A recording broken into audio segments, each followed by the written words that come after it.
Friends, welcome to DK kitchen. என்னடா இவங்க பூண்டு வச்சிட்ருக்காங்களேன்னு பார்க்குறீங்களா? இன்றைக்கி நம்ம பூண்டு குழம்பு தான் செய்ய போகிறோம். வாங்க வீடியோக்குள்ளே போகலாம்.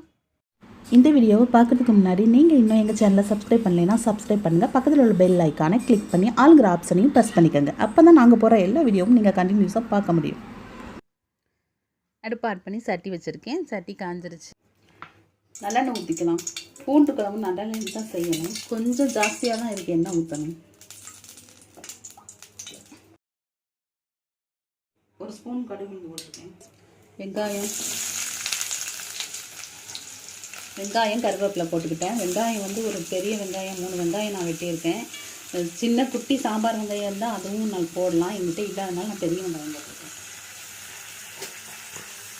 எந்த வெங்காயம் போட்டாலும் நல்லாயிருக்கும் குழம்பு.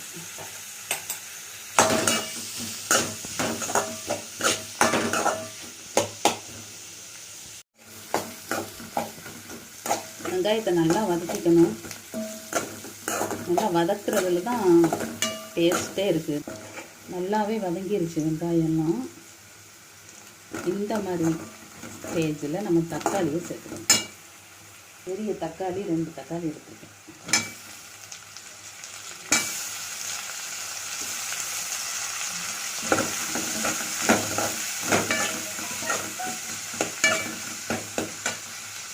இது வதங்குறதுக்கு கொஞ்சமாக உப்பு. நம்ம லாஸ்ட்லையும் டேஸ்ட் பார்த்துட்டு உப்பு சேர்த்துக்கணும். தக்காளிலாம் நல்லா தக்காளி வெங்காயம் 2 சேர்த்து நல்லா வதங்கிடுச்சு. இப்போ நம்ம பூண்டை போட்டுக்கலாம்.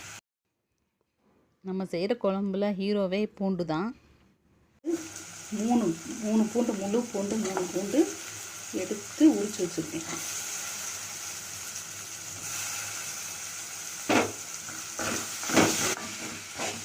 பூண்டு உடம்புக்கு ரொம்ப ரொம்ப நல்லது. நம்ம பூண்டை சும்மா சாப்பிட முடியாது. அது மாதிரி சாப்பாடில் சேர்த்து தான் சாப்பிட முடியும். அதனால் வாரத்துக்கு ஒருக்க இந்த மாதிரி பூண்டு குழம்பு சேர்த்து சாப்பிட்டோம்னா உடம்புக்கு ரொம்ப நல்லது. உடம்புல உள்ள கொலஸ்ட்ரால் இந்த பூண்டு குறைக்குது. அது மட்டும் இல்லாமல் நம்மளுக்கு வாயு தொல்லையும் இருக்காது. அதனால் வாரத்துக்கு ஒருக்க இந்த குழம்பு செஞ்சு பாருங்கள் எல்லோரும். இப்போ நம்ம மசாலாலாம் சேர்த்துப்போம். மஞ்சத்தூள் கொஞ்சம். இது பூண்டு குழம்பை பொறுத்த வரைக்கும் நல்லா காரமாகவும் புளிப்பாகவும் இருக்கும். அதனால் காரம் நிறைய சேர்த்துக்கலாம். காரம் அதிகமாக விரும்பாதவங்க குறைச்சி போட்டுக்கோங்க. நான் நல்லா 2.5 ஸ்பூன் போடுறேன்.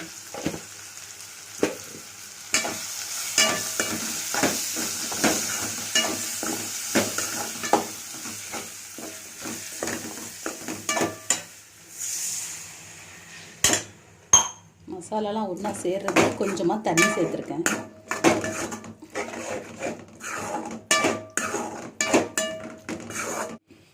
ஒரு ஸ்பூன் குழம்பு பொடி.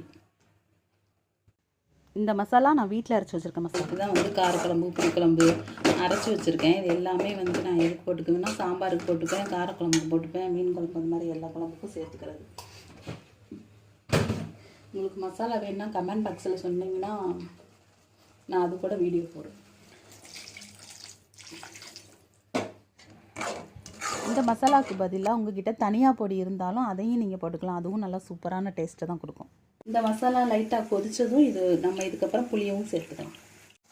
கொதிச்சிருச்சு. இப்போ நம்ம புளியை சேர்த்துக்கலாம். புளி வந்து ஒரு லெமன் சைஸுக்கு எடுத்து ஊற வச்சுருக்கேன்னா அதை தான் நம்ம சேர்க்க போகிறோம். கொஞ்சம் பெரிய லெமன் சைஸுக்கு எடுத்துக்கோங்க. ஏன்னா பூண்டு குழம்புனாவே புளிப்பு ரொம்ப முக்கியம். அவ்வளோதான், நம்ம சேர்க்க வேண்டிய மசாலா எல்லாமே சேர்த்துட்டோம். இனிமேல் இது நல்லா கொதித்து பூண்டு வெந்ததும் உப்பு போட்டு இறக்கிக்கிற வேண்டியது தாங்க. பூண்டு குழம்பு அழகாக ரெடி ஆகிக்கிட்டு இருக்குது. இப்போ நம்மளுக்கு தேவையான அளவு கொஞ்சமாக உப்பு போட்டுக்கலாம்.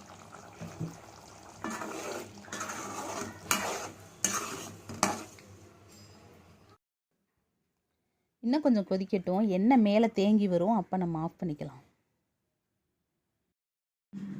நம்மளோட குழம்பு ரெடி ஆயிடுச்சு. பாருங்கள், எண்ணெயெல்லாம் மேலே தேங்கி இருக்குது.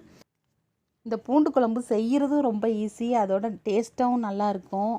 அதே சமயத்தில் வந்து இது உடம்புக்கும் ரொம்ப நல்லது.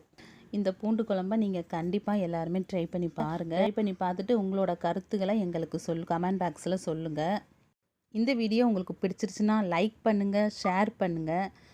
இது வரைக்கும் எங்களோட சேனலை நீங்கள் சப்ஸ்கிரைப் பண்ணாமல் பார்க்குறீங்கன்னா சப்ஸ்கிரைப் பண்ணிடுங்க. பக்கத்தில் உள்ள பெல்லையும் அழுத்திடுங்க. அப்போ தான் நாங்கள் போடுற வீடியோ உங்களுக்கு கண்டினியூஸாக வரும். தேங்க்ஸ் ஃபார் வாட்சிங்.